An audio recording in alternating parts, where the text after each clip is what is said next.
لوگوں جنہیں ایمان کی حقیقت معلوم تھی ان کے ادب کا عالم یہ تھا، اپنی عقلوں کے چراغ بجھا دو عشق و ادب مصطفیٰ کے سامنے، خواہشوں کے چراغ بجھا دو عشق و ادب مصطفیٰ کے سامنے۔ امت ذلیل ہو رہی ہے، ہم در بدر ٹھوکریں کھا رہے ہیں، اٹھنے اور پھر سے جی اٹھنے کا کوئی راستہ نہیں رہا۔ بتا دو اور کوئی راہ نہ ہوگی، اگر پھر اپنی عزتوں کی بحالی چاہتے ہو تو وہ ترانے عشق مصطفیٰ کے پھر گاؤ جو بلال حبشی گایا کرتے تھے،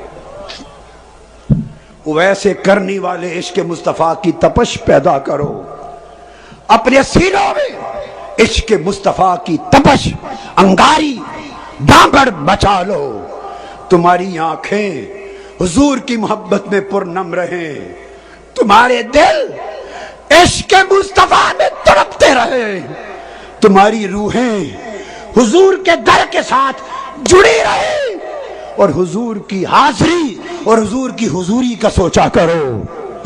ارے نسبت محمدی میں فنا ہو جاؤ، اسی نسبت محمدی میں فنا ہو جانے کا نام بقا ہے، حضور کے ادب میں فنا ہو جانے کا نام ایمان ہے، اور حضور کے عمل میں فنا ہو جانے کا نام اسلام ہے۔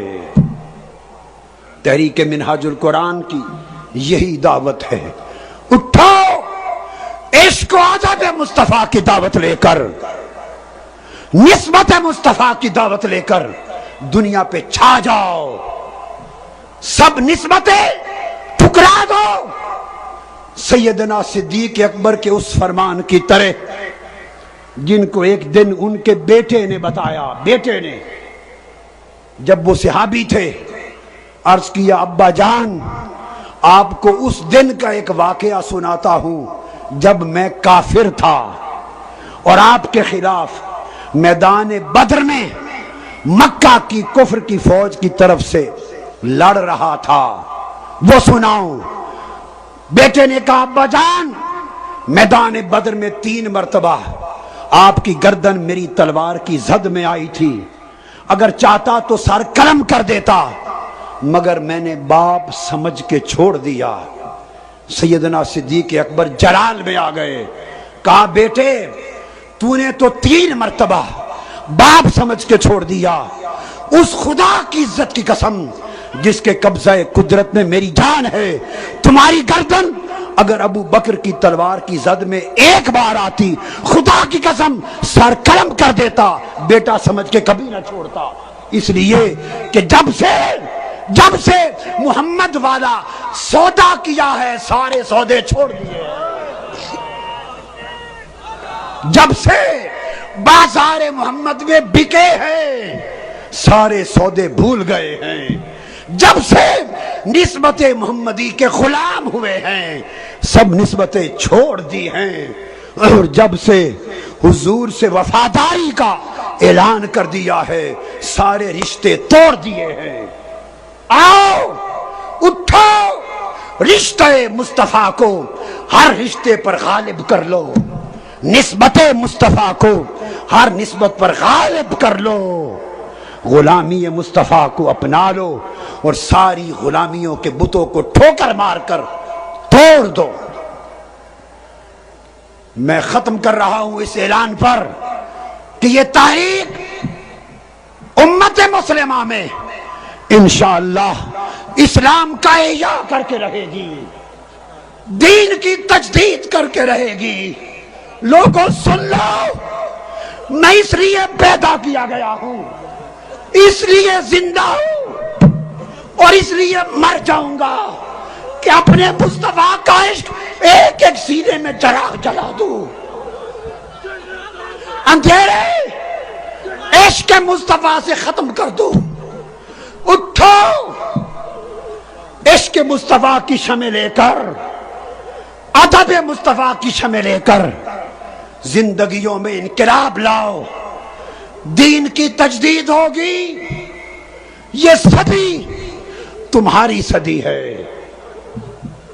تم نے عشق اور ادب کے مصطفیٰ کے ذریعے، علم اور معرفت مصطفیٰ کے ذریعے اسلام کو احیا کرنا ہے، تجدید دین کرنی ہے. یہ پیغام اگلی صدی کی نسلوں تک منتقل کرنا ہے. یہ انقلاب 2 سال 4 10 سال 20 سال کی جد و جہد سے عبارت نہیں ہے. یہ انقلاب صدیوں تک میراث اگلی نسلوں کو منتقل کرتا جائے گا. بنیاد رکھی ہے، اس بنیاد پر دیواریں قائم کی ہیں. بڑھتے جاؤ، بس ہمت نہ ہونا، مایوس نہ ہونا. فتح نصرت اترے گی، تمہارے قدموں میں آئے گی اگر تم ہمہ وقت مصطفیٰ کے قدموں میں رہو گے. مصطفیٰ کے قدموں میں رہو گے.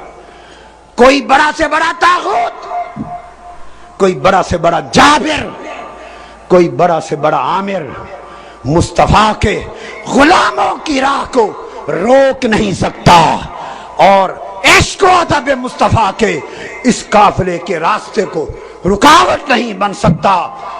بڑی بڑی سازشیں ہوں گی، عارضی طور پہ تمہارے راستے روکے گئے، روکے جائیں گے.